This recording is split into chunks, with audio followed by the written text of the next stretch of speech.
Hello, everyone. Good evening. We are here tonight to listen to and see many works of Julia Bottoms. So I'm really excited to introduce you to Julia Bottoms. Julia is a Buffalo-based visual artist born and raised, in Buffalo, New York. Her portraiture work seeks to explore themes of race, identity, representation among people of color in relation to the mainstream cultural narrative. Now, I wanted to start with this wonderful quote by Julia because it's really powerful. And so this is something that she has said previously that relates to today. She says, people of color have been trapped in someone else's narrative for too long. And when we have tried to write our own, we have often been erased from the mainstream history book. I believe it is time for us to use the talents we possess to speak our truth. Our lives are worthy of dialogue. Absolutely. So just a little bit more about Julia, besides that amazing quote, and I'm sure she's going to have many more this evening that are going to be memorable and worth repeating for years to come. Julia studied at the State University of New York College in Buffalo. And in fact, she's, like I said, been there her whole life. She received her Bachelor's of Art in 2012 and her master's degree in 2017 from SUNY Buffalo. She's shown many works in the public and private realm and just finished a mural at the Forge, which is also located in Buffalo, and she'll talk about that this evening. In collaboration with the Albright Knox Gallery and NFTA Metro, Julia, along with artists Edries Wahid, Chuck Tingley, and John Baker, completed the Freedom Wall at the corner of Michigan Avenue, East Ferry Street in 2017, also in Buffalo. When I first read about Julia and her work, I found one of the highlights, selfishly, was really exciting for me. And I talked about this with Julia just now, and I'm hoping that some of you can relate to this. I'm not really attached to many movie stars or starstruck, but this really struck me. In 2008, her piece entitled Jamie, made in 2017, was featured in the HBO show Insecure. And I don't know about you, but I love Issa Rae, and I was just so excited. And now I have to go back through all the episodes to try to find it. And I'll be happy to do that. I'm actually going to ask Julia in the Q&A for all of us artists, how did that happen? I would love to know. So before I bring it over to Julia, I just want to give a big thanks to Dennis Coys and the Birchfield Penny Art Center for introducing me to Julia in what is a start of a wonderful partnership between Birchfield Penny and Chautauqua Visual Arts. Dennis Coys is the executive director there and such a wonderful person, great director and curator. So with that, I would love to give this over to Julia. I can't wait to see her work, and I'll see you all in the Q&A afterwards. I hope you will be taking notes, and this will be a great warm-up for you to ask questions of her. So Julia, hello, and can't wait to see what you have to show us. So thank you for being here. We're really excited that you're here with us. Thank you for having me. I'm excited to be here, and I'm just really eager to show you guys some of my work and just talk a little bit about my journey as an artist and why I make what I make, and just the whole process behind it. So we'll kind of jump in from here. So let me just get my slideshow going. Okay. So I figured I would start off with a great picture of me there. That's me with the afro. All right. Before I talk about my work, I always think it's important to sort of set the stage for what it's all about. And one of the best ways that I found to do that is to talk to you guys a little bit about context and the power of context. So I have a little demo that I'm going to do real quick. So I just want to show you guys something. So we've got, these aren't real diamonds, but we're looking at some diamonds, right? And when we think about diamonds, we think about them being all these things. We think about the symbolism of them being a girl's best friend, being, a symbol of love, and just overall being super expensive. But we never ask ourselves, why are diamonds expensive? And the reason is just context. A diamond's nothing more than compressed carbon. So if you think about it, it really doesn't have that much value. There's not too much that you can do with it. There are some industrial applications, but overall, it's really just the context that creates the power behind the diamond. So diamonds originally were not that expensive. They actually weren't even #1 choice for an engagement ring. But in the 1930s, De Beers Consolidated Mines had this excess of diamonds and were really trying to push their product. They didn't really know what to do with them. So they began this whole campaign just to kind of push the idea that diamonds were a symbol of status and that a man should save a year's worth of wages in order to be able to buy one for a proposal. And they inflated this idea of what a diamond should be. And now if you look at diamonds, it's a multi-billion-dollar industry. Every year, people are killed over them. We use them for weddings. They're this really, really powerful symbol of wealth. And the entire reason for that is just because of context. So if context can do that for a piece of carbon, then imagine what it can do when it surrounds a person. And that's what my art tries to do, is to really look at what the context is around people of color and examine what the harmful context is, examine what the positive context is, and try to bring just some truth about who we are to the work. So that's kind of where I start off with it in general. So let's go backwards to the very beginning, and we'll talk a little bit about who I was as a kid and what's kind of influenced my journey to come to this point of the art that I make. So I grew up I was born on the east side of Buffalo, and I've grown up kind of all over Buffalo. At first, like I said, we lived over by the Broadway Market, and then eventually moved out to the Sheridan Parkside projects where I attended elementary school. Being out there from my earliest memories, let me just click forward here. From my earliest memories, I always remember loving art. So I can't think of any one particular point in time when I started to show an interest. It was just always so like naturally a part of who I was that I can't even recall a time when I didn't love it. And then how did my family influence my development as an artist? Basically, my family was super supportive. Both of my parents were really, really encouraging. One really important thing is they always made sure that I had tools to create. Our family did not have a lot of money by any means. So I know it was a struggle for my parents to really support a hobby like art. But even if they couldn't get me, the best of supplies, I may not have had Crayola, but I would have rose art. For anybody who's an artist out there, you know the difference. Not hating on rose art or anything. But they made sure that I had tools, even if it was just a sketchbook and some pencils. They made sure that I had something to support that passion that I had. Also, there was creativity on both sides. So my grandfather on my dad's side was an artist as well, and really talented. So we would always kind of bond over that, and I'd have some encouragement through that. And then my mom's actually a really good artist. She doesn't tell anybody, and she doesn't really sketch that much anymore, but she's a really good artist. So there's a little bit of genetics in there, I think. Another way that I was kind of influenced by my family is that I remember them being really excited for my work and encouraging me no matter what direction I took with it. They would always show my work to other friends, and they would say, "Oh, look what she's doing." And there was never any attempt to like put me in a box as an artist.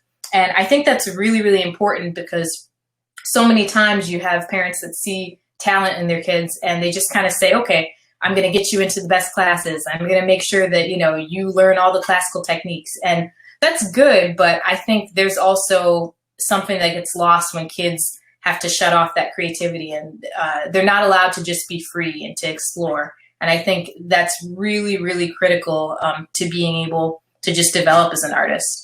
So they really allowed me to explore creatively.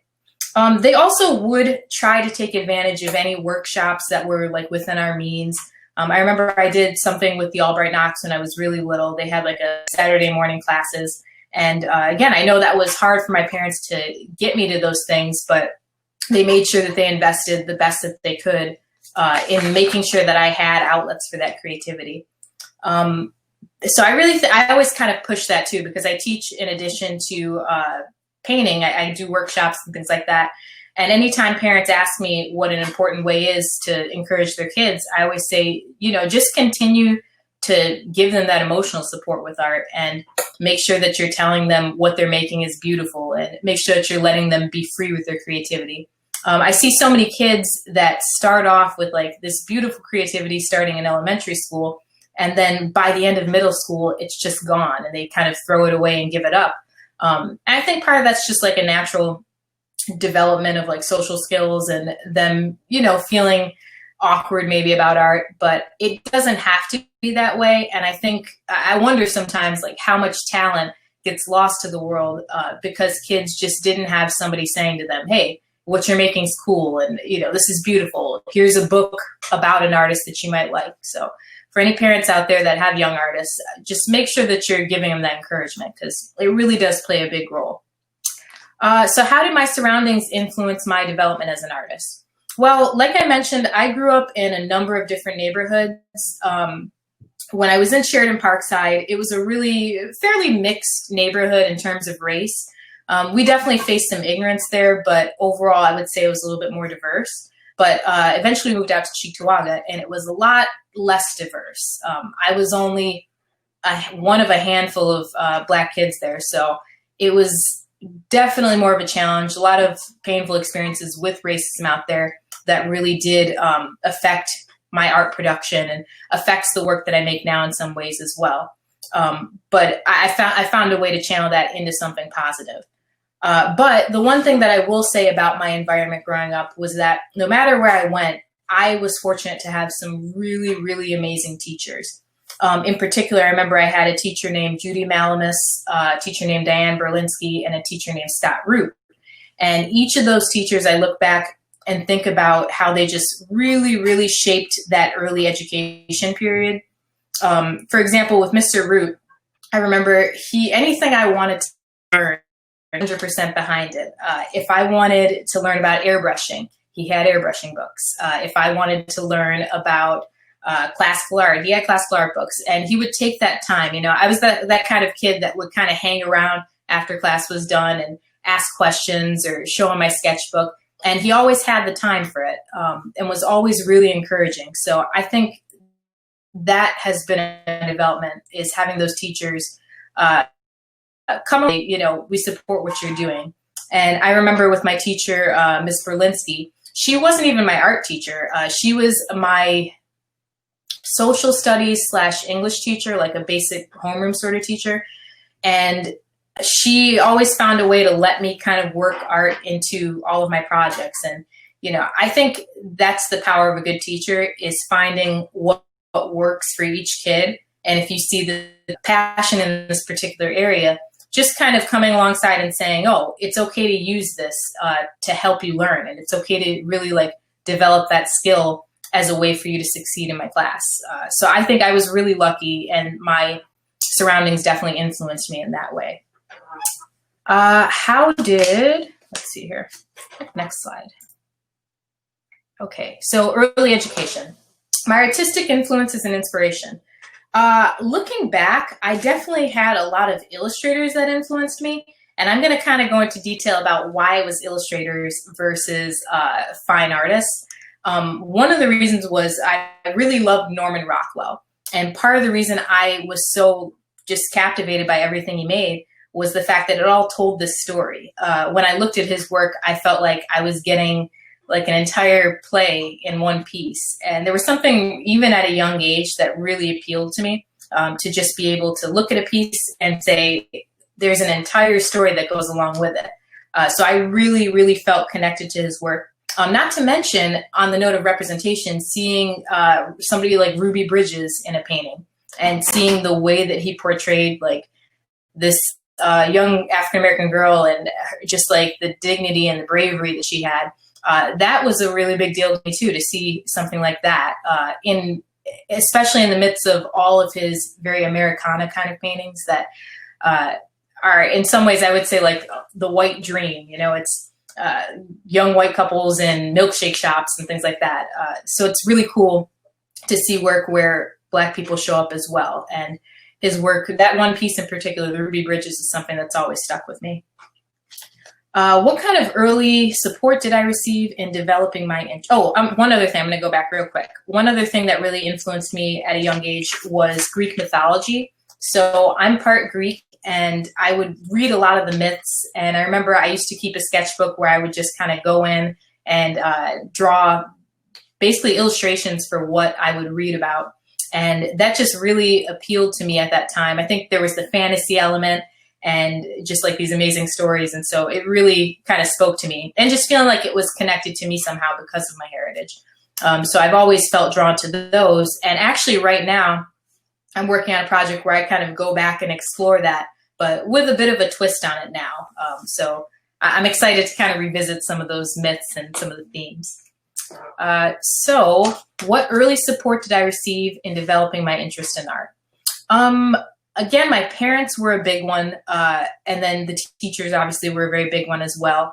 But I think one of the things that I may have touched on a little bit already is just the fact that everybody that was surrounding me never tried to put me into a box.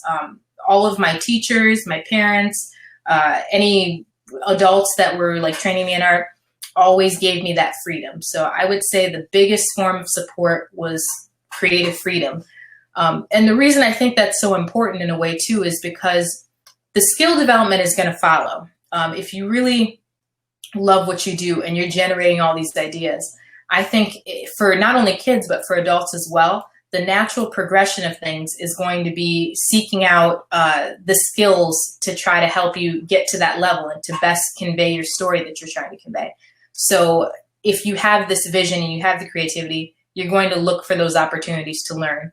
And I think in some ways, a lot of people work backwards. They think, oh, I need the skills first, the creativity will come afterwards. And to me, I see when I look at somebody who's kind of taken that route, sometimes I find that it almost loses a little bit of the soul of the work versus kind of leading with creativity. So I would say if you have a choice in how you help your children learn, try to lead with creativity and scale up from there as they look for more technical ability. So looking for myself in the world of modern art and art history. So that was a hard one. In spite of having amazing teachers, in spite of having amazing parents, I would say it was so hard for me to find examples of myself in art history. I was a big library kid. I would get all the books that I could on art. I would look for, classical paintings, and it was really, really difficult to see any sort of representation in that sense. But it was also difficult to hear about, Black stories in general being told unless it was Black History Month. And I think that's something in education now that I really hope teachers are striving to do better, because there's a rich history behind, African-American culture, and there's so many different individuals that we could showcase and tell stories about. But in terms of going back to art and looking at European work, it was extremely difficult to find myself in all of that. So, I would go to the library and I would only see just kind of images like this. So typically I would find images where we're depicted as servants or shadows or very sexualized. And none of that resonated with me because I'm not any of those things. So I was looking just to see myself, just to see, my mother, my sisters, my aunts, my cousins, just to see us as people in paintings. And that was pretty much never the case. I mean, with few exceptions, it was always work like this, where we were just kind of a supporting role or a servant. And I started wondering, why that was. Where are we? Because I know we have diverse stories. We've always been here. So why weren't we seeing our stories? But then in terms of when I would look at artists themselves, this is what I would usually find. So artists were almost always white, male, and over 35. And I wasn't any of those things. So it was very difficult because I would wonder, okay, I have this incredible sense of connection to art. I feel like I have this purpose. I knew since kindergarten that I wanted to be an artist professionally. So there was never a question for me of, oh, well, maybe I want to be this or that. I knew that's what I wanted to be. So to look and try to find professional artists or the old masters and say, okay, I don't see anybody that looks like me. I don't see any women. I don't see anybody Black. It definitely left questions in my mind like this. So I started wondering, how is this going to work exactly? I know that this is who I'm supposed to be, but how do I get to be that person if the world doesn't see a place for me in that? I can see it, but I don't know where I fit in exactly in the world for that. So again, I had to not rely necessarily on the art history books, but I had to rely on my own vision and my own sense of purpose and my own passion in order to get me to the next level. So the teen years. I began finding ways to integrate art into the subjects I struggled with.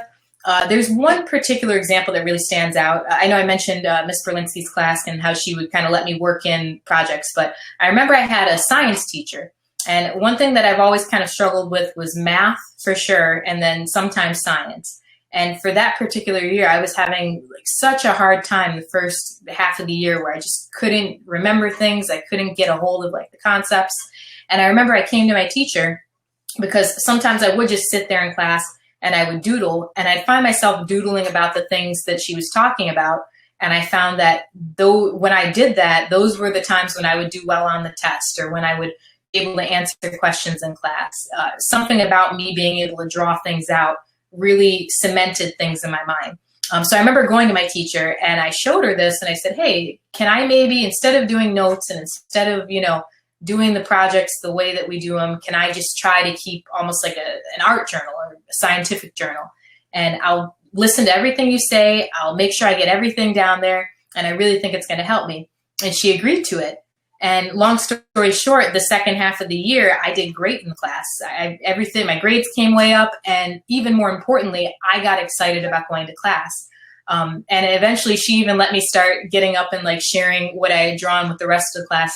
And they kind of get a kick out of it too, because we'd all kind of learn together through that. So I think there was some real power in being able to do that. So, and being able to have somebody say, it's okay to do that. It's okay to use your gift to help you in areas where you're not necessarily good. Now, also in my teen years, I really resisted working in color almost entirely up until the end of high school. Weird reason for it. I guess like I am definitely kind of a perfectionist when it comes to my work. And I hadn't mastered black and white. I didn't feel like I was working realistic enough. I was really starting to get invested in like the technical aspect. Because like I said, when you have creative vision, the technical will follow and you will want to get better. So I started really, really striving for that technical perfection. And I was getting discouraged because I'm like, I haven't gotten it yet in color, so I'm not moving on to, or I haven't gotten it yet in black and white, so I'm not moving on to color. But eventually towards the end of high school, I accepted that that's not reality and that like I should be able to experiment a little bit. But I had the realization in mind that you have to be bad until you're good. And the same thing applies with working in color. So I started experimenting and I gave myself that grace. And I'm really glad I did, because now I work pretty much exclusively in color. So I'm glad I let go of that idea. Okay, so art was a way of me connecting to beauty beyond the extremely limited cultural standards of my school. Now, what I mean by that is, looking back, I pretty much always would wear my hair curly. I was always really proud of being Black and just really proud of who I was. But when I moved out to Chautauqua, obviously I was very different there compared to the other students. I wasn't a part of those Eurocentric standards. So I would find, I was kind of awkward and kind of out there, would stand out, and, wasn't the girl that was getting asked out to dances.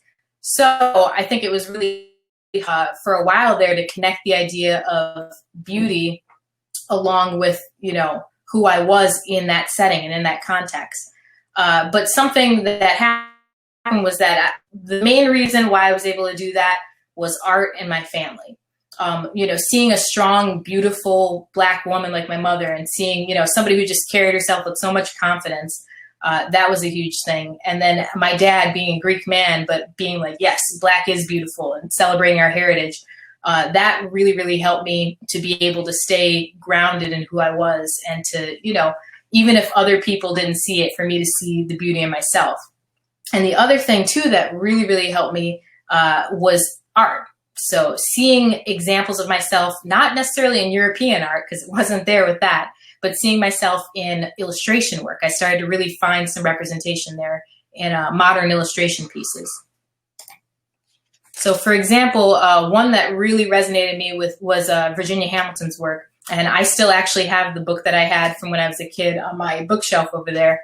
It's called Her Stories, and it was just filled with these gorgeous illustrations of, just Black beauty, Black femininity. And just seeing this for me was such a huge deal, to see the wide range too, all different skin tones, all different hair textures, and to see somebody that looked like me creating this, but also to see somebody that, looked like me and my family in the illustrations being celebrated as beautiful, really, again, helped me to stay grounded in my identity in the teen years. So this was a big deal for me to come across illustrators with work like Virginia Hamilton's. Okay, so with college, I started out in pre-design for fashion. Then I moved into art studies. I think the reason I got into pre-design was because at the end of high school, that was just the thing that I was really excited about. I started doing little illustration sketches and stuff and fashion designs. And also my mom's a really talented seamstress. So I loved watching her make like some of our homecoming gowns, and she would make our costumes growing up. And I think that the creativity that she could put into something like that, I was excited about maybe having another avenue to explore with art. But I got out of pre-design because I realized there was a lot more to it than just getting to draw and just getting to kind of put together designs. But while I was in it, it was fun. And I actually did a fashion show while I was there. I think it must have been my freshman year. And I'm proud and ashamed to tell this story. I had all these great design concepts in mind, a whole line. It was really cohesive, really cool.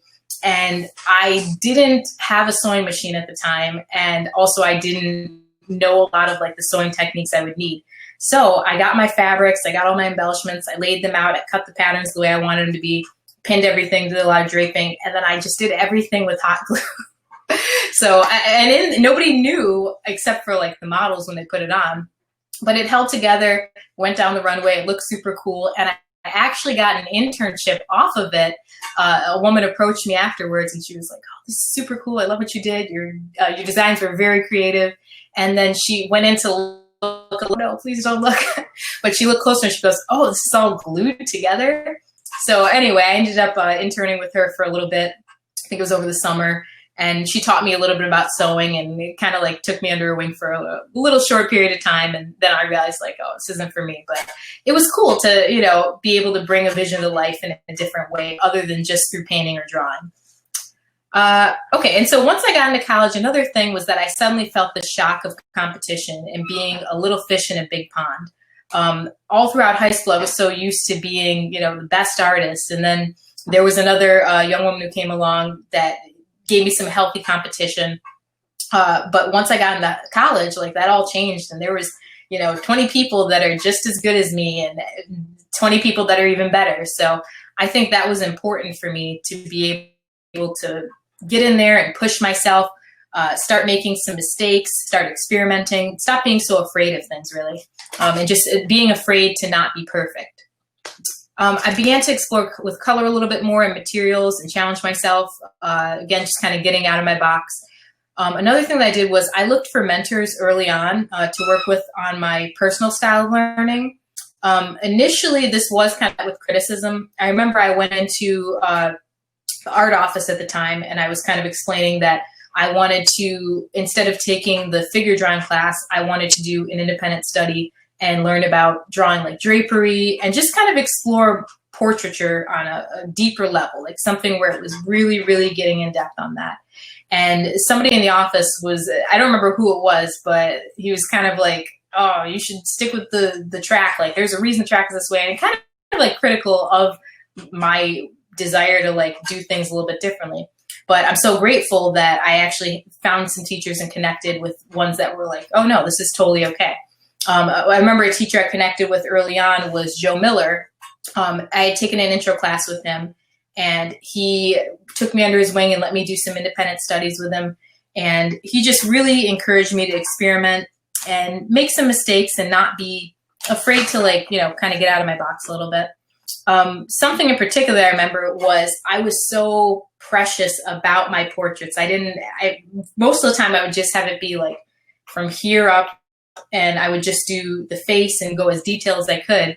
And it would just be the face. There was nothing else around it. And I remember I brought Joe Miller a painting or a drawing that I had done at the time, and I had accidentally spilled some coffee on it. And he just thought it was the coolest thing. And so he started encouraging me to layer and layer and completely, in some cases, go over the figure, over the face entirely, and really see where that took me. And I don't really work in that style anymore, but it was valuable for me to learn that like nothing has to be that precious in a work of art. And when you make things too precious, sometimes you lose perspective and you lose the ability to have happy accidents and to, you know, it just lets your creativity flow. So I definitely learned a lot with that. A second mentor that I came upon like very serendipitously was Carol Townsend, and she might be out there. So if you're there, Carol, hi. I found Carol because I started needing to work with somebody in the design department within my independent study. And I happened to, you know, walk into Carol's office, her door was open, and I was just asking her about a little bit of info. And out of that, we've actually worked together since undergrad, and she's been a wonderful mentor, somebody that's a friend now, and we've just still to this day kept in touch. But some really great things about my time with her was that she was always there if I needed another level of learning. If I wanted to learn about, you know, drawing a person, we'd find the materials. If I wanted to learn about drawing, I remember at one point, scientific illustrations of birds. That was just what I got into. And she was like, yes, we're going to do it. She got me a book and a calendar about it and all these references. Anything that I wanted to do, she was there to support me, and she was there to push me and to challenge the work that I would bring her and say, okay, this is cool. How can we take it to another level?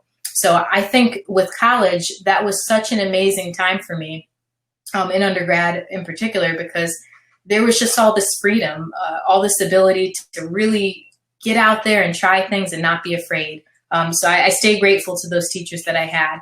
And then once I got into grad school, I continued working with some mentors. I ended up working with Lynn, and then I ended up eventually working with Candace Masters as well, and both of them are fine artists in addition to teaching.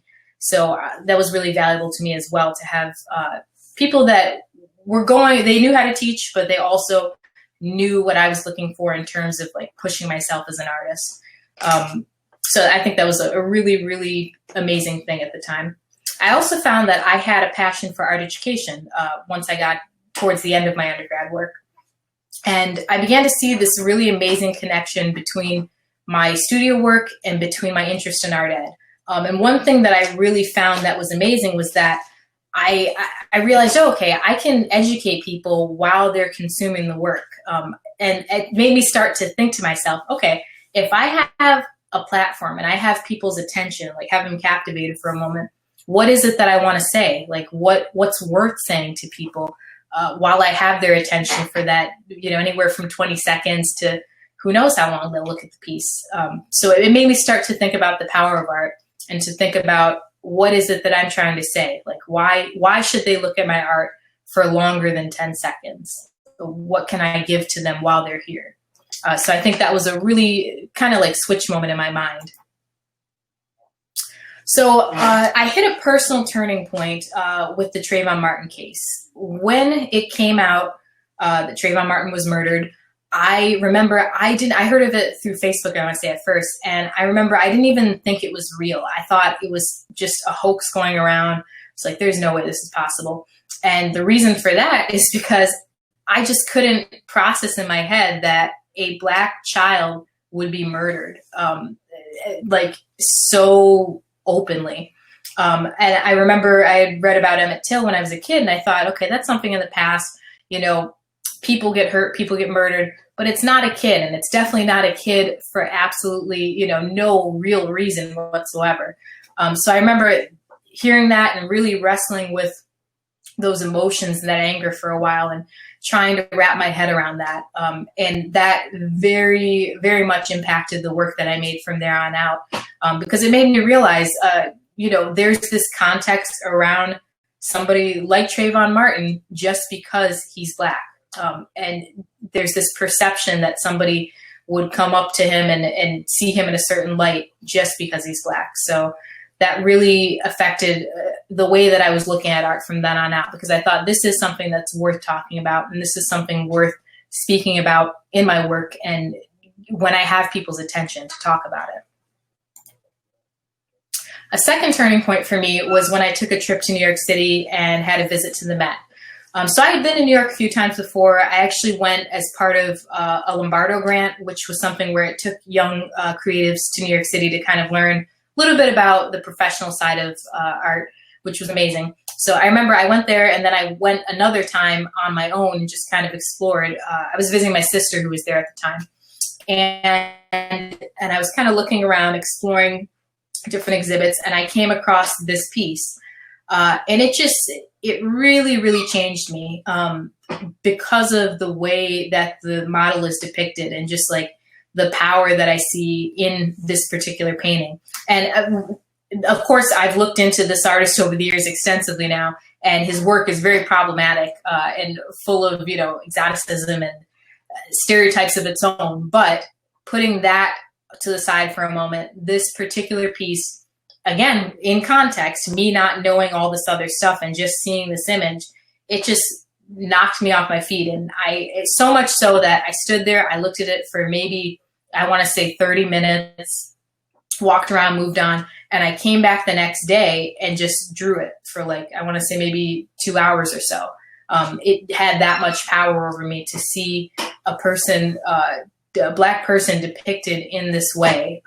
It just really, really resonated with me. So that was a turning point as well, where I'm like, okay, we can be shown, our stories can be told. We can be shown with like this power and this grace and this dignity. It doesn't have to be all those earlier examples that I showed you guys. So resulting studio work that came off of those two turning points. Who did I begin to paint and why? Well, like I mentioned, I started painting more and more people of color, people that looked like me, people that looked like my family. And the reason for this is between the Trayvon Martin case and, you know, also just my own experiences growing up, I realized representation is very powerful. Representation really, really matters. And it matters in other places, but it definitely matters in art as well. And I think people forget that sometimes. You know, we look at a beautiful painting, we say, oh, it's just a painting, but it really is important because I'm not the only young there. You know, I'm not going to be the only little kid that's drawn to art and, you know, goes around to gallery spaces and looks in history books. So to me, I know that I want my legacy to be that I've left behind accurate records of people of color, that I've left an example for those young Black artists to look up to and say, okay, we can be artists and we can be represented the way that we actually are. So that's really the driving force behind all of the work that I do now. How do I find my models? Well, I find them in a variety of ways. A lot of times I just ask friends and family. A big reason for that is that I think there's power in knowing a person. I think you can really put some of their personality into a piece when you know who they are.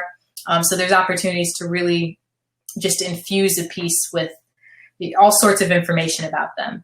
But I also find models sometimes just like kind of out in public and, you know, just randomly. And actually, I remember I asked a barista one time to model for me, and his friends, like the other barista guys, kind of made a joke about like if it was him getting asked out.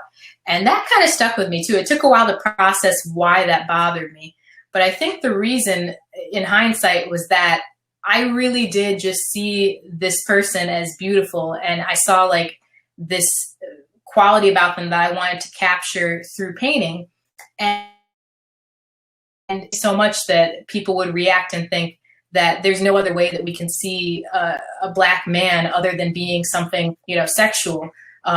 So that really kind of stuck with me and resonated in a way. But there's also another model that I remember meeting, and I was like terrified because this was early on when I didn't very often ask people like kind of cold turkey. But there was a young woman that was riding on a bus with me, and I remember seeing her, and I was just like, oh my gosh, she's just has this unique look. She's so beautiful, and I really want to paint her. But I was too scared to ask her, so I let her get off the bus and everything. I didn't say anything. And later that same day, we ended up in the same place, and I ran into her again. I'm like, well, this is like fate. I have to have her model. So, and her picture is going to come up at some point in my slides, so I'll point her out to you. But that's one of the paintings that like stays with me, because I think whatever that quality was that I saw in her, it translated so well into the work. And I think you guys will see it when you look at it as well. So what are some of the challenges of painting people? Some of the challenges, the main challenge I would say, is that I'm always trying to do justice to a person. I never want somebody to come to me and let me do a painting of them and then put that kind of trust in me only to have me mess it up and not really give them what they're due. So I try to really respect my models and make sure that in exchange for them bringing their creative energy, that I honor that and that I create something that's like beautiful and representing them and the beauty that I see in them. What are one of the rewards of painting people? I think just that I get to celebrate people, that I get to have this moment where I really, think about all the things that I find beautiful inside and outside about them and what that intangible quality is that draws me to that particular person. And I get a chance to express that and celebrate that and show it back to them and say, like, this is what I think is beautiful about you. And there's something really like gratifying about being able to do that. Okay, so here's a couple of my pieces that came off of the series that I started after the Trayvon Martin case. This one's of my friend Richie, and this one's of my friend Rook.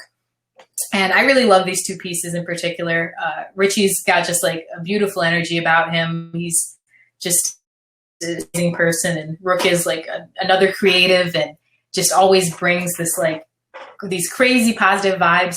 We worked together a couple times now, both of these models and I, and they just have amazing energy when we work together. Okay, and I'll talk a little bit about my solo show with BAS. The content and the message of the show, again, was just on representing people and kind of showcasing who we are, telling the truth about us, all those things I was talking about before, just really being honest and open and changing the narrative around us. What it felt like to have a major platform. I think it was intimidating for sure. I felt like this responsibility to really get it right because so many people were rooting for me and because so many people were investing in me, like their time and their encouragement and their knowledge. So I felt a lot of pressure to make sure that I got it right. What support did I receive and why was it essential? I had so much support, and I'm just going to look at my notes because there's so many people that I want to make sure that I like touch on real quick. First off, BAS, which is Buffalo Art Studios, they came alongside me. That was where I had the show, and they showed me how to professionally present a show, basically. They handled the marketing. They showed me how to hang a show correctly. Just came alongside me with all of this advice, and just, that's one organization that I've continued to have a relationship with long after I've, been done having a show there. And the women, Shirley, Alma, and Jane over there are just an amazing team. They really put artists like front and center, and they say, we're here to support you. We're here for your vision. So their support on that really made the whole thing possible. We also had an organization called Open Buffalo come alongside of us, and they decided that they wanted to create a grant for emerging artists. And what this grant did was it provided financial funds to be able to do things like framing, to be able to, buy extra paints for stuff they had to do last minute. And without that financial support, I know for sure I wouldn't have been able to put together as professional of a show. So I'm really grateful to Max Anderson and Franchelle Parker for just the support that they came alongside me and gave.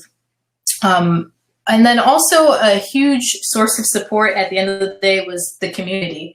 I can't fully put into words what it meant to me on opening night to show up and see so many people that looked like me on the walls, but also on the floor. That was that's something that I don't think I'm ever going to forget. And I'm going to just like treasure that for the rest of my life, because it's one thing to make work. And then, you wonder if people are going to come support it, but the support there was so much love. There was so much positivity in the room. And it's just a whole nother level when you feel like people are just like there for you and rooting for you and wanting to see you succeed. So I would say the support of the community has been an absolutely amazing thing. The reception of the work, dealing with the positive and the negative. So there's mostly been positive support. I'll talk about, I guess, that show specifically. there was mostly positive support. And I think I struggled at first because I'm not always great with taking compliments. So I was like, oh, thanks. Okay. But I think I also learned through that the power that the work had in really helping people to feel seen. On the negative end, I did have a person that came to one of the artist talks and said, well, why do you only paint Black people? Why do you only paint Black people? And like, don't you feel like you're limiting yourself? And to that, I had to tell that person, I'm like, I drew tons of white people when I was a kid copying from magazines because I didn't see, Black people in the fashion magazines and in the glossy pages. So I spent a lot of time drawing other people as well. But the point is that we aren't represented. We're not in, the art books. We're not on the gallery walls a lot of times. So it's not about limiting myself. It's that there's a need for us to be there and for us to be present and be seen. And so it's not a limitation. It's me furthering something that's really, really important to my heart, and something where I feel seen and other people are going to be seen as well. So I thought that was something where it was important to get that out there about why I do the work I do. So this is just a few more pieces from the solo show. This piece over here actually made it to Afropunk, as well as the two pieces that I showed you of my friend Rook and Richie. So if you're not familiar with Afropunk, you can look them up online. But it was really cool to see my work out there in the world and just people having this positive reaction to it. And then this is my friend Imani. So another, okay. And then these two here, this is the portrait of the young woman that I met on the bus, or met and then met after I got off the bus later. But I love both of these pieces for different reasons. This one over here on the left was a piece that I did entirely in acrylic and spray paint. And so the under part is spray paint and acrylic, and then the top part is just all brushed acrylic. And it really pushed me because I didn't know it was possible to get that much dimension with acrylic. And so it really meant a lot to me to kind of push myself in that particular medium. This one over here on the right is also acrylic. So I just felt like this was a time where I was exploring it a little bit more and kind of pushing my limits with that particular material. So the Freedom Wall. Where and how did I get my first mural? My first mural was the Freedom Wall. Aside from like little stuff that I had done in people's kitchens in high school. But I got that actually because my name was brought up to Aaron Ott, who is the curator of public work at the Albright Knox, through some awesome people within the community. And with that particular project, it was massive and it was very intimidating, which will lead me into the challenges of it. One of the big challenges was the fact that if you go visit the wall yourself or you look at it online, you're going to notice there's these little lines all throughout each of the pieces. So that's not something I painted in. The wall is actually corrugated concrete, which means that if you were to rip a piece of cardboard in half and you have that texture, that wavy texture, it's the same thing, but in concrete and with divides that are like this deep. And then the spaces between them were like that wide. So it was really a big technical challenge to get realism on this wall, working with that. But we managed, each of us artists had to find our own way on it and really kind of explore our own techniques. You would think with that particular mural, when you see the scale of it, that I might have used big brushes, but most of the wall was completed with me using like little 2-inch brushes, just because I needed to get into all those divots. So it was a huge challenge, but it's one of the pieces that I'm most proud of because it meant so much to everybody in the community. And again, people felt so represented and people felt seen, and it was celebrating both national and local activists. So I think it was a very special project, and I was so fortunate to have that be my first. What were the most rewarding aspects of the project? So I guess I kind of just touched on that. It was just having people have such a wonderful reaction to it, having people feel excited about it. And even to this day, you know, people will come up to me and say what it means to them to see those figures on the wall. And I love that a lot of the figures on the wall actually are people, well, not a lot, but like quite a few of them are people that are still with us. So you have some of the big names like Rosa Parks and Dr. King, but we also have people that we still have, like Eva Doyle, who is a figure here in Buffalo.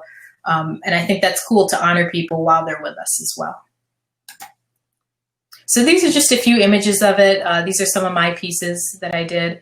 And I would recommend checking the whole thing out on the Albright's website, because it really is a beautiful mural, and each artist really had their own style on it. These are some of my other images. This is Miss Eva Doyle that I was just talking about. And then these are just two more. It's Arthur Eve, and then of course Dr. King. Okay, murals after the Freedom Wall. Is there a common thread in my mural work? I would say, now that I'm looking back, pretty much all of my mural work still has some sort of thread of representation or honoring people in it. I think that would be the big one. And I'm going to click through images of each of those pieces, and I'll kind of address that and circle back. But I think honoring people has been the common theme. What has public art taught me about myself as an artist, and what has it taught me in general? I would say, as an artist, it's taught me to make mistakes very publicly. When you're up there working on a piece, unlike when you're in the studio, there's no hiding, your mistakes. You have to kind of play those out in person, and it can be very, very intimidating and kind of scary, to be honest. Like if something looks weird, I don't get to just cover it up for the night and then come back. People are going to pass by in the 15 hours, that I'm away from a wall, and they're going to see it. And, you have to live with that. And in a way, I think it can actually push you. That's the thing that's taught me, is that it can push you to go beyond what you think is good enough to make something really great in an effort to really get it right. And where else have I created work? So we'll go through that real quick. This is a piece that I did in Cincinnati. The amazing thing about this piece is that a lot of it was actually completed by students. They have a program there in Cincinnati where they hire students for the summer and teach them how to paint murals. So it's wonderful because they're getting paid, they're getting training in this really valuable skill. And, they're getting to do something that's really fun and kind of a unique experience. So they completed this, the majority of this, and then I came along towards the end and did some of the detailing on the figure itself. And I just loved working on this one. Now, this is a piece that I did at the East Elvin Library. This was wonderful because, again, I looked for people within the community. The way that I found my models for this was I actually kind of waited around the library, and I had some little model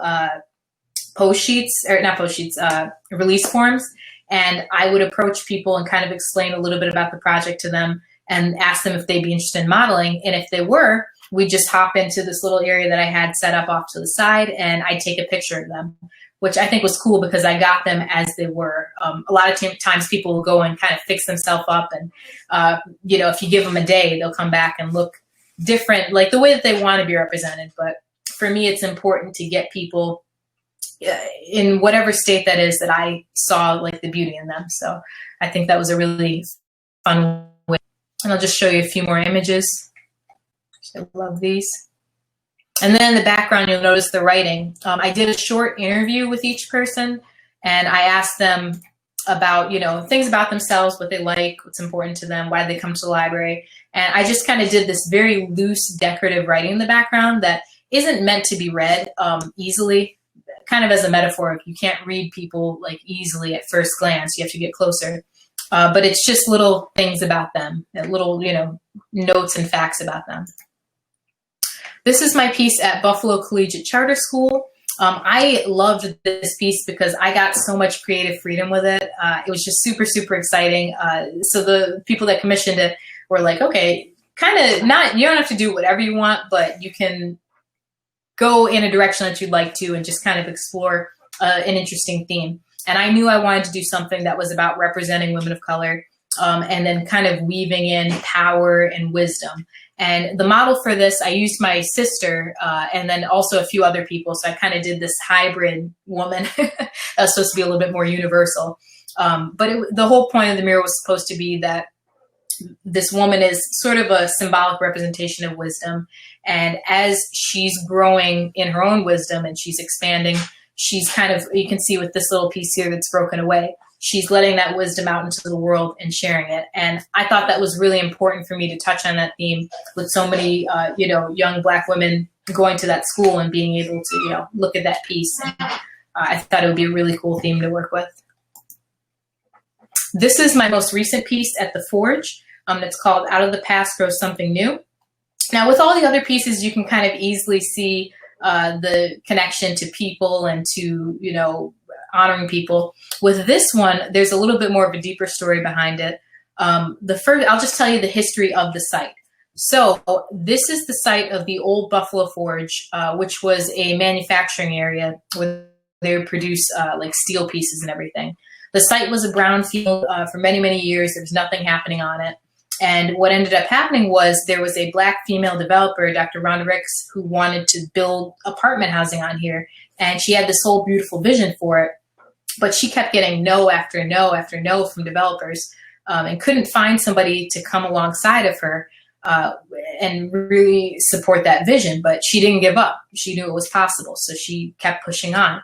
Eventually, she met Ernst Gallery, who was a developer and a man of color as well. And he said yes and kind of got the ball rolling for her and with her. And unfortunately, she passed away, so she didn't see, you know, the full fruition of her dream. But, you know, we wanted to honor her and also honor the history of this site.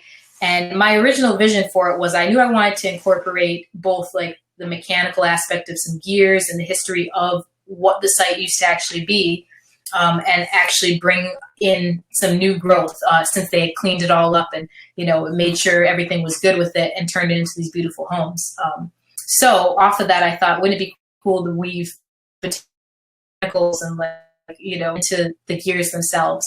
And roses were her favorite flower. So it was kind of like an extra way of adding a little bit of a tribute to her on top, just really celebrating this amazing space. I wish I had included a picture of the site that I've been so impressed with, because it's really elevating the idea of what affordable housing can look like and really celebrating the people that are living there and making sure that, you know, they also deserve beautiful homes and deserve to be able to come home and feel like a space is theirs. So this, to me, even though it's not a person in this mural, it really did have a special place for me to do it.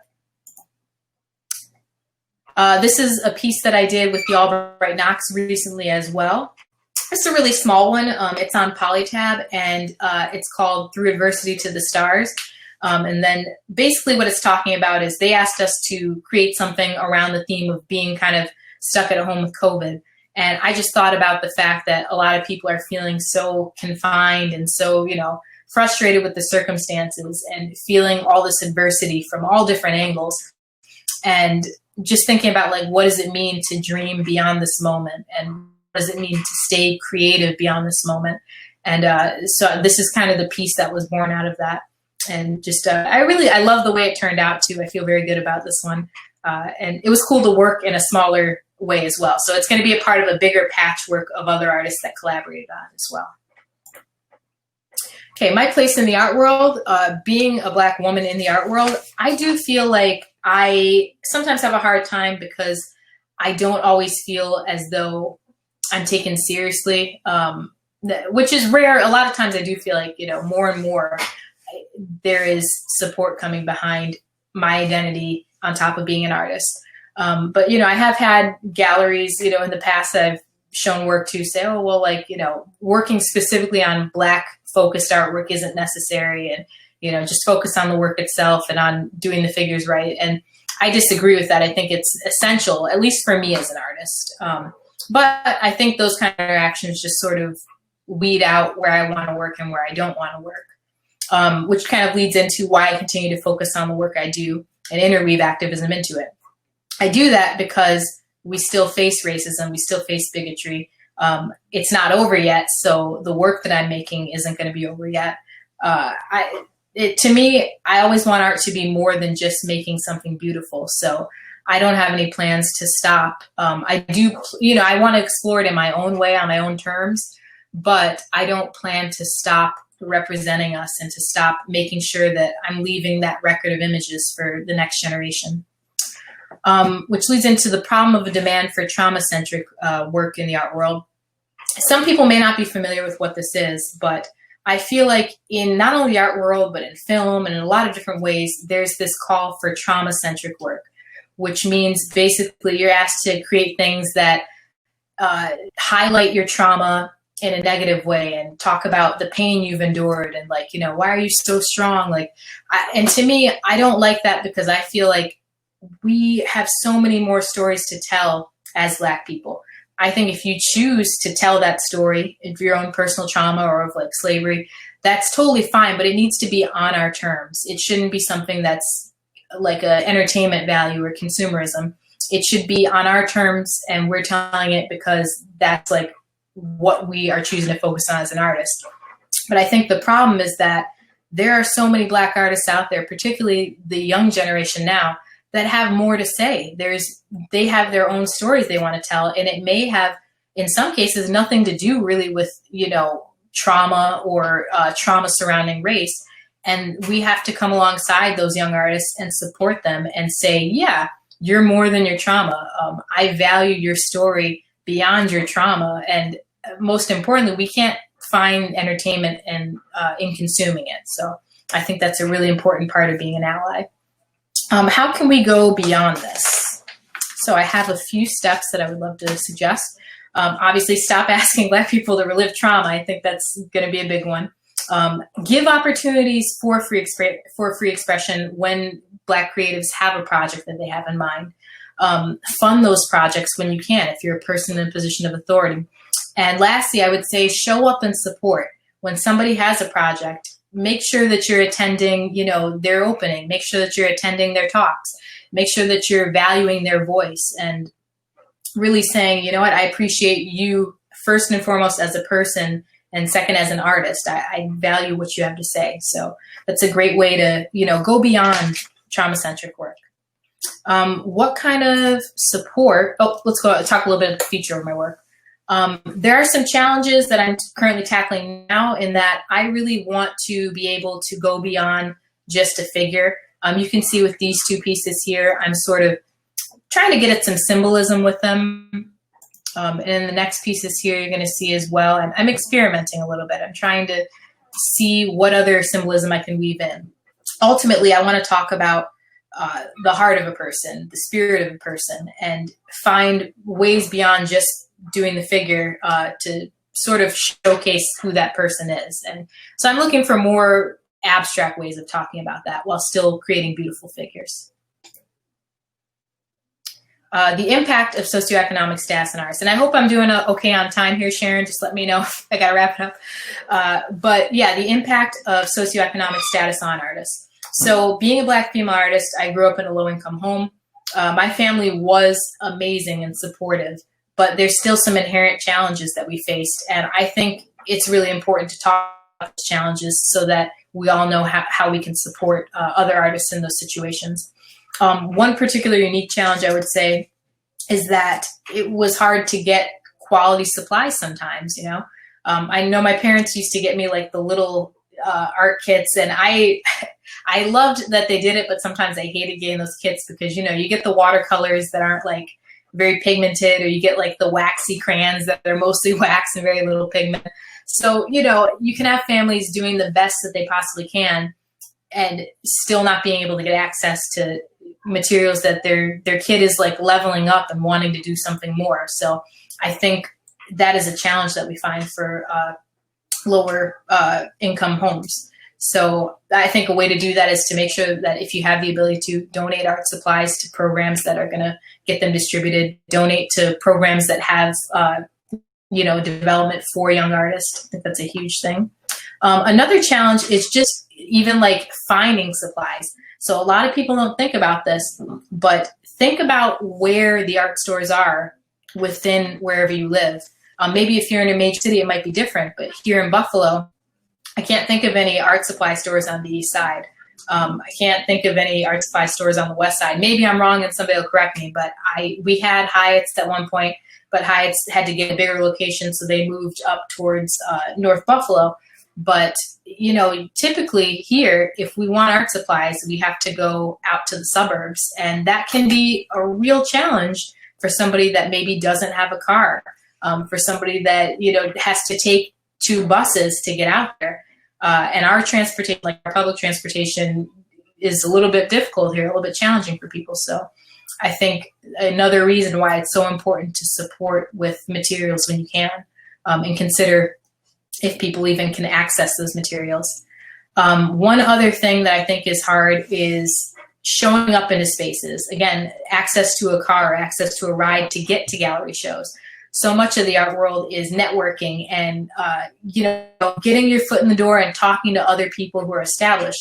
So if it's a challenge for you to get to shows, that can be really, really hard to even do that networking. And then also once you get there, are people feeling welcomed? Are they feeling like they are able to come into that space and, not be judged for what they're wearing, not be judged for the way that they look, not be judged because maybe they don't know all of the artists that, are being discussed, or they don't have all the proper terminology. I think it's really important to not gatekeep and to make sure that you're making people feel welcome when they come into a gallery space. We're already not seeing ourselves on the walls, so I think being welcoming is huge when somebody comes into a gallery space. And, especially if you're coming from a lower income household, which, it can be a big challenge. Let's see here. So how to be an ally. I'm just going to go into this kind of quickly. I know I'm running low on time here. Support our vision, our artistic direction beyond the trauma-centric work, as we talked about. Demand inclusive exhibition practices at your local galleries and back it up. Your voice really does have power in that. So if you don't see Black artists represented in the galleries around you, start asking why, start writing letters, start suggesting, do your research, and then start suggesting, hey, what about this artist? This artist would be a good fit for your gallery. Why don't we see these artists being represented? So don't be afraid to ask questions. If you're not in a gallery space, that gallery space has no power. So use your power to make sure people are represented. Research and consider hiring qualified Black artists for your next commission or art purchase. There's tons of us out there. We know what we're doing. We have the skills. We have the degrees. Make sure that you're looking to find those artists and see, if there's a project that's a good fit. Reject gatekeeping and harmful social practices in the art world. Like I said, just making sure people feel welcome in a space, making sure that you're not cutting somebody off if they aren't doing trauma-centric work, or suggesting that they do trauma-centric work if they have another vision. That's really big. Trust our knowledge of our craft and reject stereotypes. Like I said, there's a lot of us, we're qualified, we know what we're doing, we've got a message. Trust us to deliver on that, and trust us with shows, and know that, we're gonna do a good job. Trust that you pick the right person. Consider donating to programs that develop and support young Black artists. So with that, I have a couple places I can mention. I told you guys about Open Buffalo. They have an amazing Emerging Leaders program. Definitely consider looking into that and how you could support. And then Buffalo Art Studios, I always love talking about their Jumpstart program. So basically what that does is it takes young artists from around the community, and they come in, they learn how to prep for college as artists. It works extensively on their portfolio development, and I've actually taught classes with them. And Buffalo Art Studios is so about making sure those students get the education they need. When we shut down with the pandemic, we still continued some classes online, and we did this whole online workshop with the students because the demand was there and they wanted that creative outlet. So that's definitely another place that you could go in and support. And then another thing, go from a seasonal ally to an ally who puts these principles into practice year round. So right now, with everything that's going on, I'm seeing stickers, I'm seeing, profile pictures blacked out, I'm seeing all that, and it's wonderful, but we have to go beyond that. The hype is unfortunately going to die down. People are going to start forgetting the names of these people that have passed, have been murdered. People are going to start forgetting that there's inequality, and it's going to get comfortable again. So if you really want to be an ally, you have to make sure that you push through that and don't let it get comfortable. Keep it, at the forefront of conversations. Keep looking for ways to support and be an ally. It's really, really important that it's not just a seasonal thing or a trend thing. It has to be ongoing, making sure that everybody has justice and equality. And above all, value and respect our voices. I think that's just the biggest thing. As with any artist, look at our work, look at who we are as a person, and just celebrate that, and celebrate with us, celebrate for us, and just really value what it is that we're trying to say and bring to the table. And that's all I have for you guys. I'm really excited to talk about some questions you might have, and I hope that what I gave was useful and that maybe, you know, it helps people. So, and I'm going to turn it over to Sharon.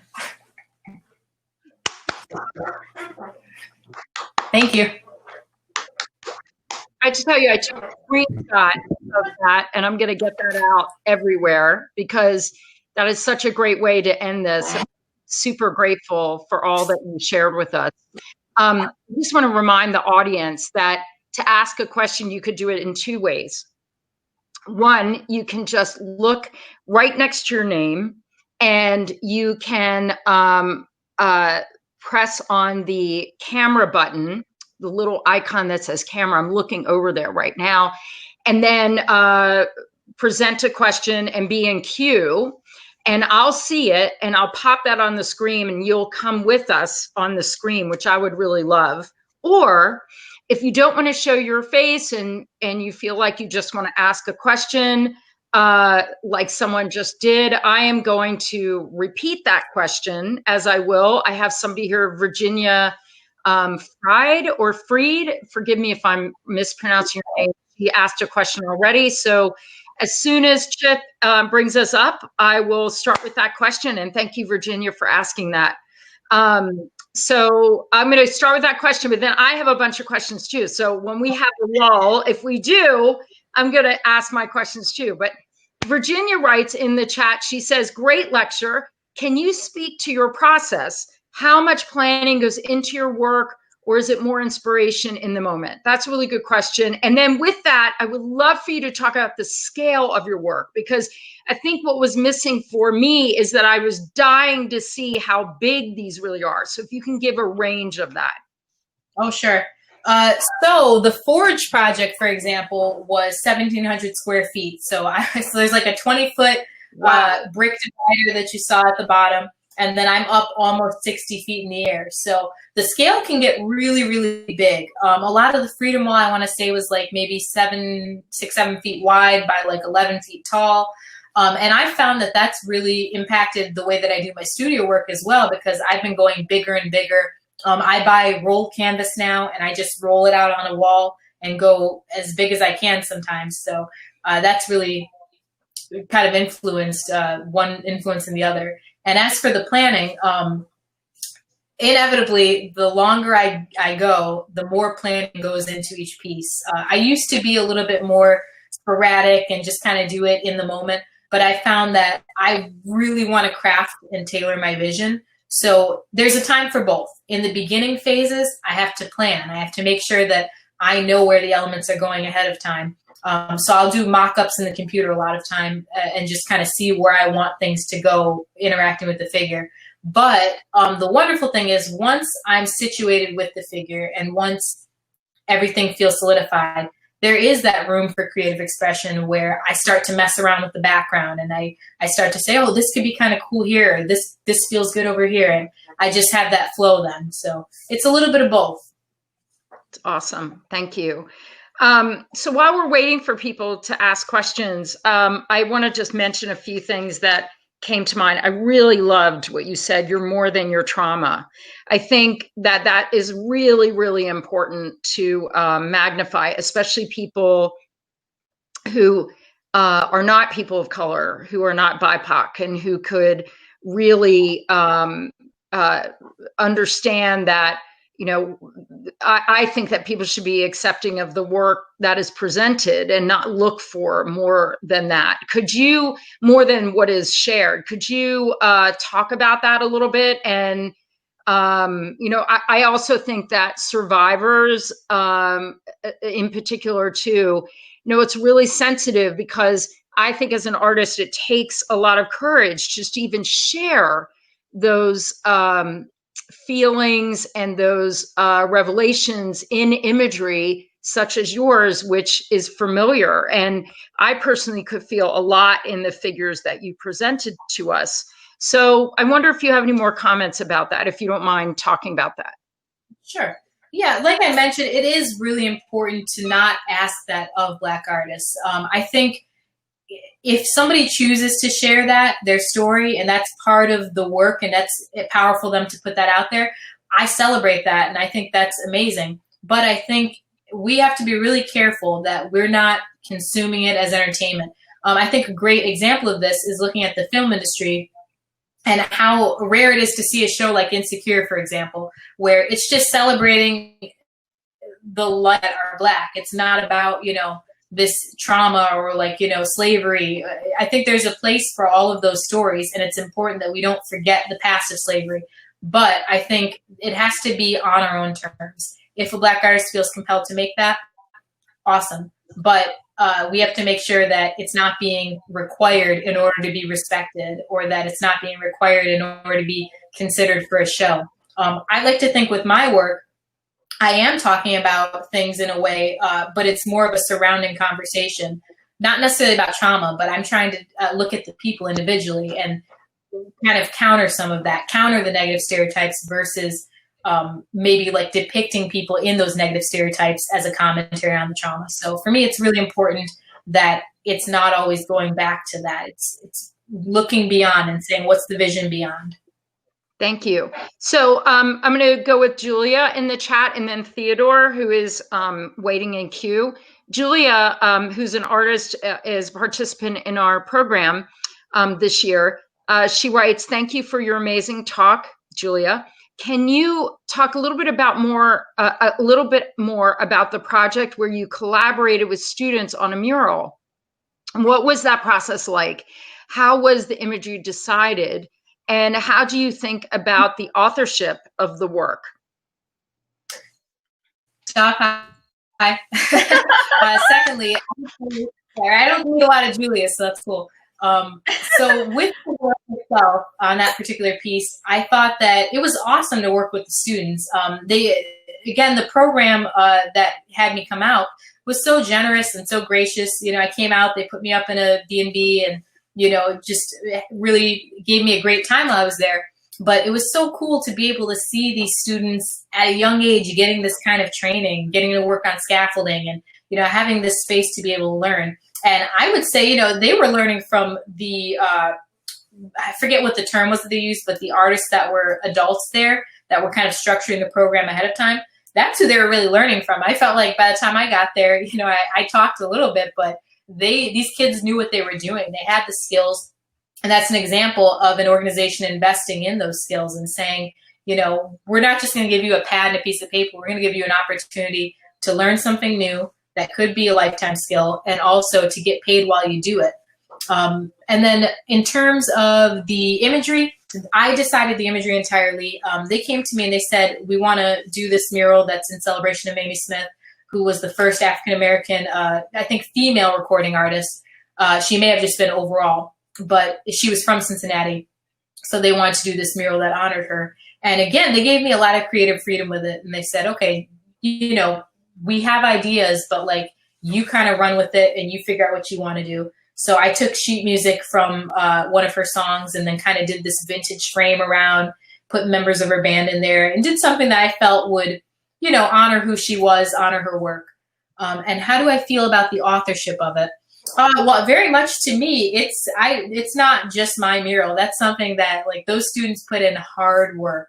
I may have done the design. I may have come alongside them at the end for bringing some of that realness in, but they knew what they were doing already. They didn't need much help. And I feel fully confident they could have executed that mural even if I hadn't physically come at all. So I very much look at it as something that was very collaborative. And I was proud to work with them. I was proud of, being a part of what they did. So cool. Okay, I'm going to bring Theodore up on the screen with us, and he is going to ask a question. There he is. Hello. How you doing? My name's Ted Hinman. Ted, sorry. It says Theodore, and I know I've seen you before, but I wasn't sure if I should call it. May I call you Ted? If you like, yeah. Okay, Ted? Yep. I'm in the graduate program at Mass College of Art, and this was a very good, intense 5-6 weeks. It was worth the while. I was hearing how, Julie, I was hearing how rough it is to be able to get the materials and art supplies for people. And I salute your family for doing everything they could. It's not so much what they have, but it's their devotion to building you up is what really matters. And I think about, well, I mean, I've thought about materials that are not so expensive, like, for example, pastels. I started out using the alpha colors, and they're very inexpensive from when I was using them back in '93. And then there's the ones that were really expensive, Schminke. But I found that these pastels work very well, and I would recommend that for people on a low budget if they're still reasonable. And charcoals, and there are artists out there like the New York artists. One's name was David Diao, who was a friend of my dad's, and he talked about people using turkey basters or squeegees. And then in Soho in New York City, he would be finding all these cardboard tubes, and he'd be turning them into implements and stuff like that. Or as far as paintbrushes, sometimes I would just use whatever I could find. But Ted, do you have a question? It's so great that you're sharing this, because I think it's really important for artists to share with other artists what they've used. And get right to a question. It sounds like you have a lot of ideas, and I'm so grateful you're sharing them. But is there a way that you could ask a question if you want to, or did you just want to make a comment? You could do either. Well, it's a little bit of both, but I'll try to put it in a question. That'd be great. And how is it that artists in Buffalo are able to, how do they manage to get supplies when they don't have a car or anything? Or have you found other alternatives to acquiring them? I mean, that is the question. I think, obviously people can take buses. There are people with cars. I don't want to make it seem like everybody in Buffalo is, completely destitute and poor. But what I am saying is that it is a challenge. I think, we don't have those stores in the neighborhoods. So that's an inherent challenge. And when you do get supplies, it's a question of how long it's going to be before you get more of what you need. How difficult is the trip, especially in winter? Who wants to catch a bus? Nobody wants that. But I think that's why it's so important that if people can support organizations that already have structures in place, that's amazing. That's what we need, that, and especially with a lot of arts programs getting cut at schools, I think it's really important to come alongside and make sure that these students have the tools they need, and professional artists as well, like older adult artists as well.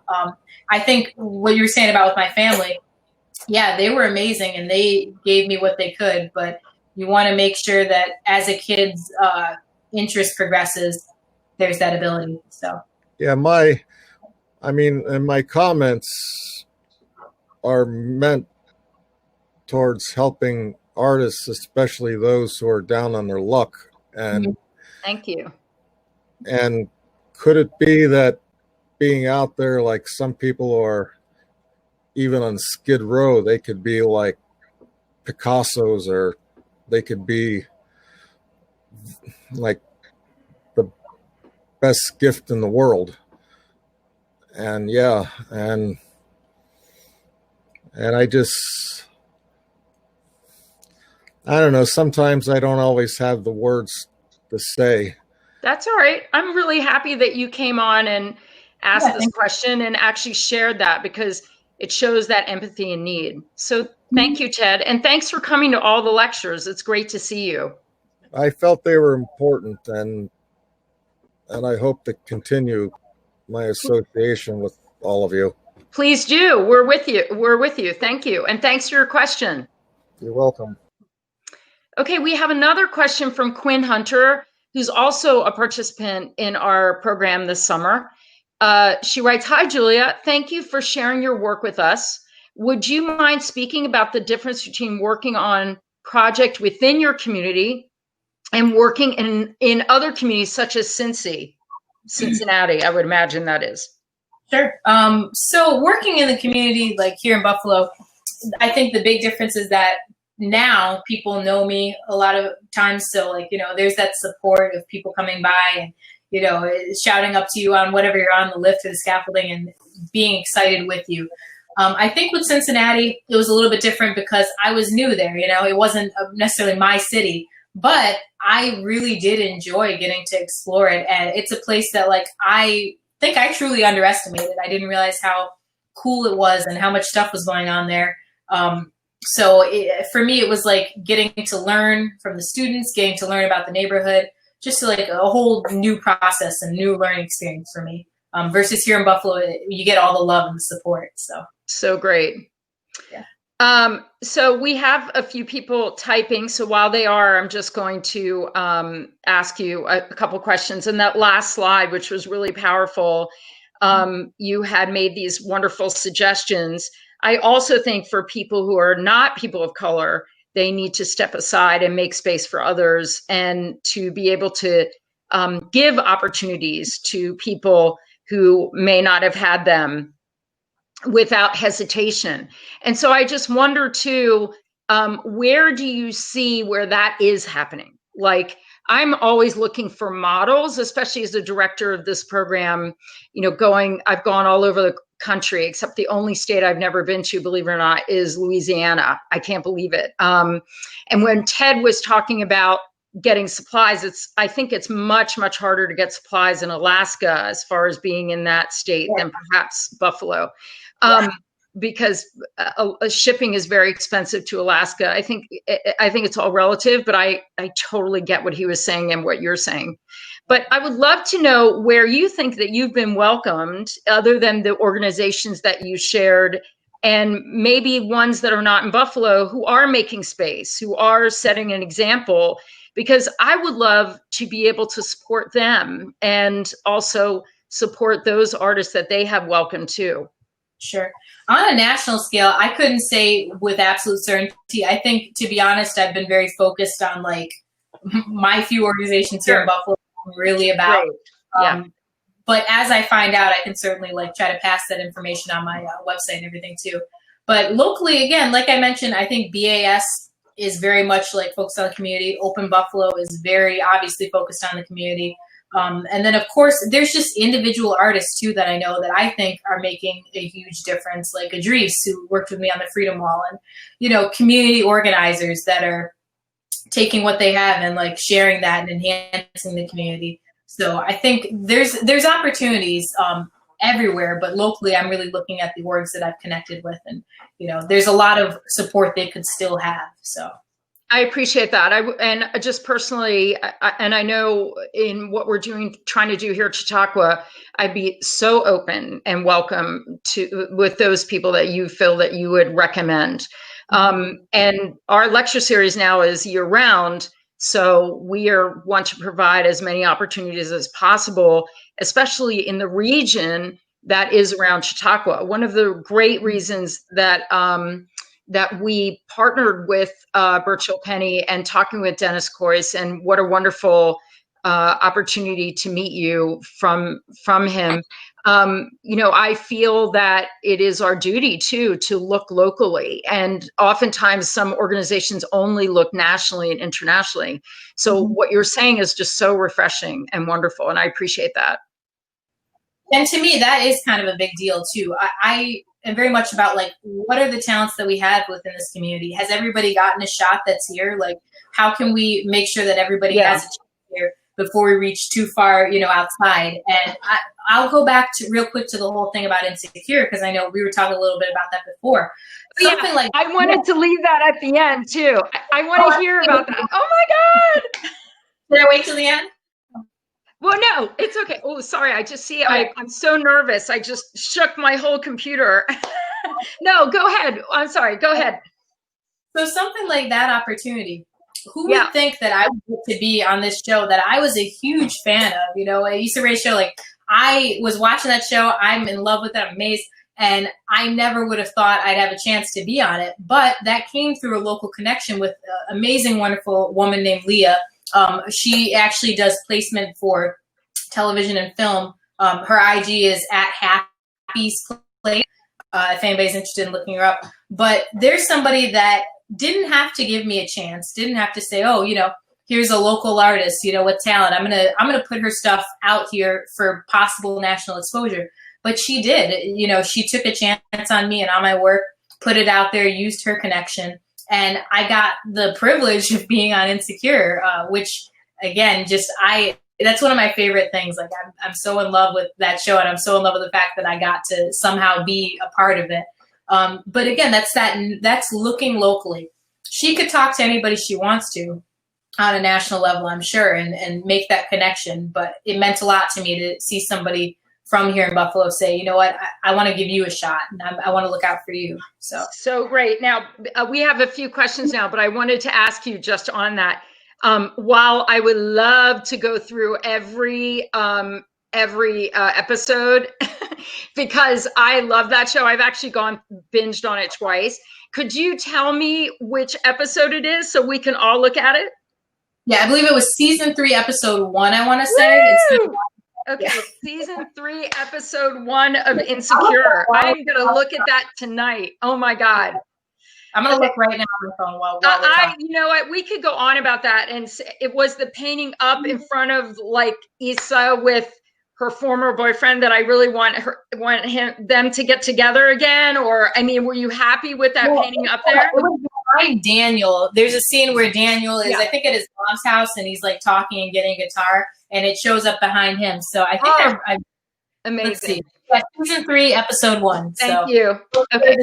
Daniel's in his mom's living room. It's just, you know, even though I'm going on about it, it's just that it makes things real for a lot of people. And I know I'm putting a lot of emphasis on quote Hollywood, but for some artists, it seems to be so distant. And yet it just came from this association that can happen locally, which I think is great. So Julia has another question. Julia Kwan to Julia. I'm excited to see your new experimentations and direction of work. What are some new challenges that you're running into? Is it difficult to express something so abstract and expansive, such as the hearts and spirits of people? And then after that, we're going to hear from Chloe King. And in between, Lisa Cat was just really excited about the Insecure thing. And anyway, Julia's question. Oh my God, I'm still excited about that, really.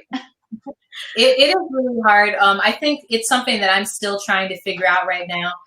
How could I, because there's a couple different sources of inspiration that I'm looking at. So a lot of Jerome's work, as I mentioned before, which is problematic, but so beautiful. The rendering is so beautiful. And there is some sort of connection that I'm feeling to it. But I'm also trying to look at, you know, this concept of people and their spirits and their hearts and, you know, their innermost self. And I think one of the big challenges is how do you find symbolism to represent that, and what makes a person up? Like, so I think if you think back to those pieces that I was doing where the little particles were kind of breaking away into like stardust, that's something that I remember I had heard that like we're all just made of the same things recycled over and over, and it's this stardust that keeps, you know, recycling. And something about that really resonates with me because I think, you know, it's all the same thing, and it's all in us. So how can I make that look unique to each person, but also show that shared connection and shared humanity? So it's a concept I'm kind of juggling with, and I'm doing little side projects as well right now, like I mentioned with the mythology. But yeah, it's a challenge trying to find the symbolism. I feel like I can make figures look very realistic, but I'm looking to do a little bit more and to kind of go into that storytelling. That's great. Thank you. So Chloe King, who's an awesome artist. Well, all of our participants, the 38 participants of our program, are really exceptional artists. And she writes, she's saying, thanks so much for speaking with us today. As a Black woman myself, I find a lot of anxiety in the idea of representing other Black people within my work. Parentheses, my mom at the moment is centered around self-portraiture for this reason, close parentheses. I would love to hear more on how you have dealt with this as an artist and maybe some of the upsides you found working with models. Thanks. Yeah, Thanks, that's Chloe. a great question. Yeah, thank you, Chloe. There's some challenges and there's some upsides. I think one of the challenges is definitely, like, as I mentioned, trying to make sure you get it right with the person. And I guess I don't even mean that so much in the way that they look, but that's another reason why I try to avoid trauma-centric work is I don't want to put my own things on a model. Like, they're trusting me to represent them in a beautiful way. And if I've shared my vision, that's different. If I say, oh, I'm going to tackle something that's difficult and this is a situation, then I think it becomes more of like a story or an illustration or kind of like in that Norman Rockwell vein. But I never want to do that without speaking to the model first and making sure that I'm respecting them as a person and considering that image that I'm putting out into the world. But you were also asking what some of like the upsides of working with a model. I think, again, that you get to explore beyond yourself. It can be so scary, I know, like to try to round up models, and it is intimidating to do the photo shoots and to try to, I find myself rushing myself. Like, the model's happy to be there and I'm like, oh, just like hurry up, you're taking too much of their time. But I think something that can also help is to compensate the models. I try to do that when I can and just give them a little something. And that, to me, that makes the exchange feel a little bit more even too. But there's definitely the upside of just getting to have that space with a person and that shared moment of recognizing their beauty and like celebrating that beauty. So I would say self-portraiture is amazing. And I commend you because I think the self-portrait is one of the hardest portraits to do. So if you're nailing that, you can definitely work with models. Self-portraits are so hard because on top of like representing yourself as you actually are, I feel like our brains don't always see the way that we look because we're so used to looking in mirrors and looking at filters.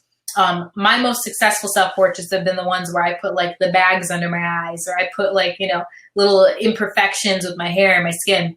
That's what makes it real for me, are the imperfections. And I think so often that's so hard to put into a self-portrait. So if you're tackling that now, you're going to do great by the time you work with models. So don't be afraid to branch out. Thank you.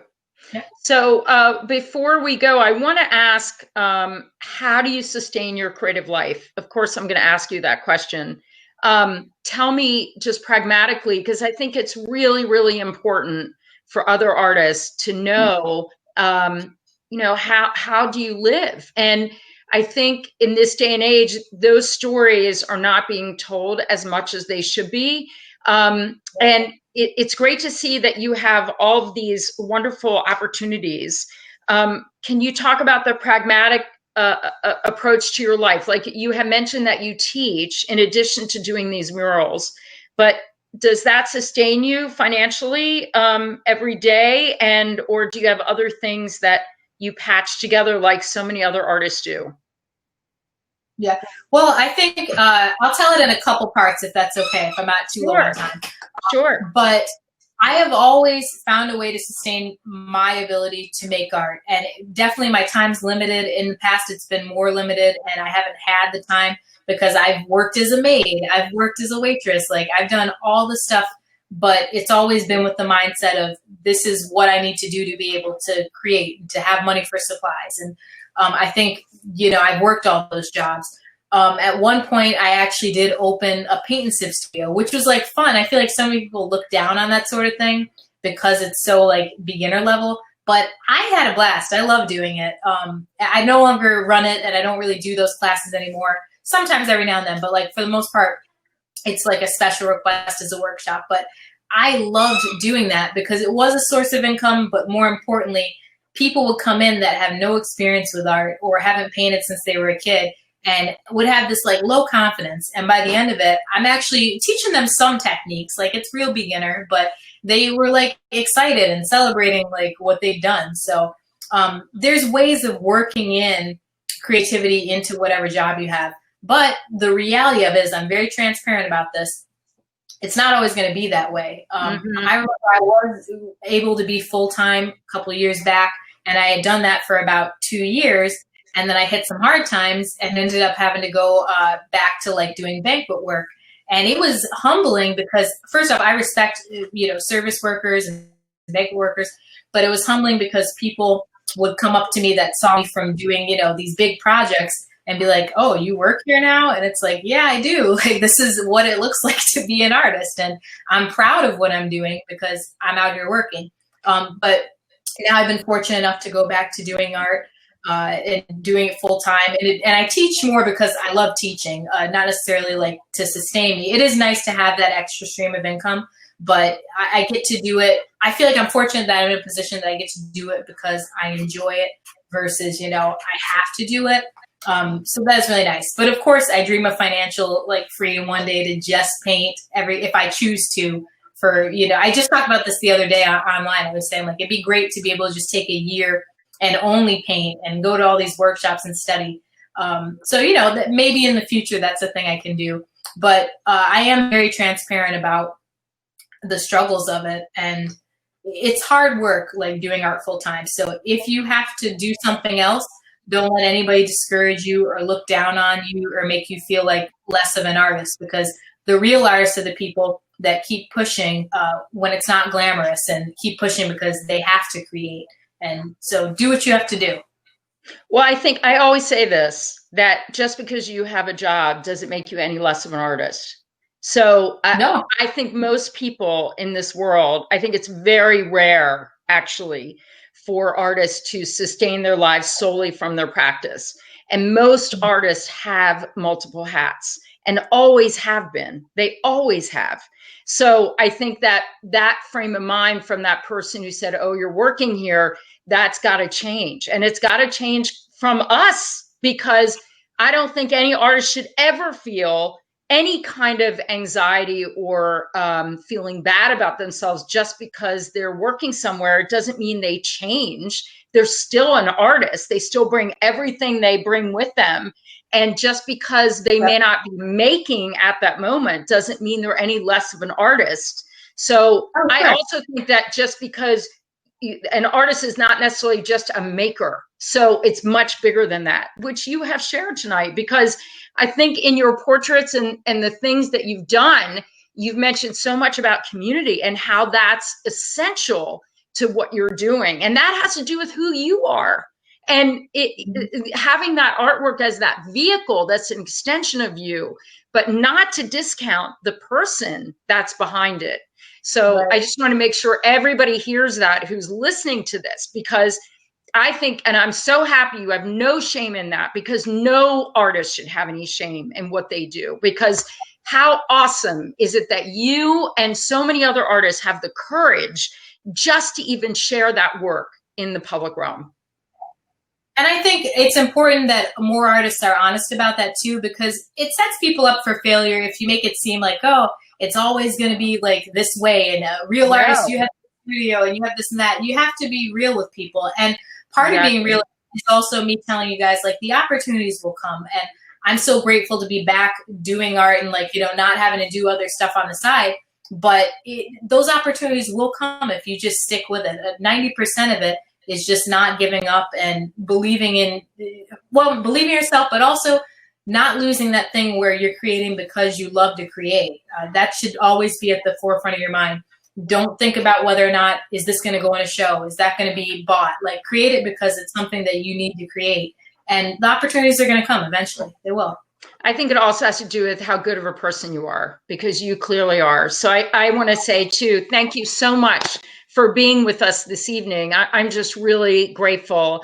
And I'm so happy that you I'm really grateful for all the generosity for you to share so much about your life and your work. And I'm hoping that we can stay in touch with you, and I'm hoping that you'll visit us next year if the world decides that could happen. So as we were talking, so I'm really grateful. And Chip's going to put up on the screen next to share with you who's coming after you, which is, I just want to share, is Chris Friday. So and I would welcome you and everyone to come next week because Chris Friday is a mother. She has this awesome husband, amazing active artist, a lot on social media sharing of herself and in her community in Miami, Florida. But she's also our first inaugural alumni lecture. So every year we're going to give someone from our program an opportunity to share about their work. And I think you two would be great friends in some of the things that you're talking about. So I'm hoping that maybe I can connect you two at some point. But in the meantime, I'm really grateful that you were with us, and thank you again. And I'm really excited to stay in touch with you and see you hopefully next year or sooner. That would be amazing. Well, thank you for having me. I had a great time, and thanks for listening. So get it. And thank you. And I understand you're going to be doing some studio visits with some of our awesome participants, and thank you for that too. And I'm really eager to hear how those go, and for you all to forge some friendships forward, which is what I always hope for. Awesome. Yeah. Thank you. And thanks to everyone who came. We'll see you next week with Chris Friday, who's, like I said, so extraordinary and exceptional person, our first inaugural alumni lecture. And as always, Chip is going to bring in now this video. This is who we are. We are on the virtual porch, which is part of Chautauqua Institution. And we welcome your comments, your everything from you in whatever way that you want. Our arms are wide open, and we're excited to be with you next week and all year round. As of September, we will be going once a month on the second Tuesday of the second week, Tuesdays every month until next season. So in the meantime, thank you for being here. Thank you, Julia. And we look forward to seeing you next week. Have a great week. Good night.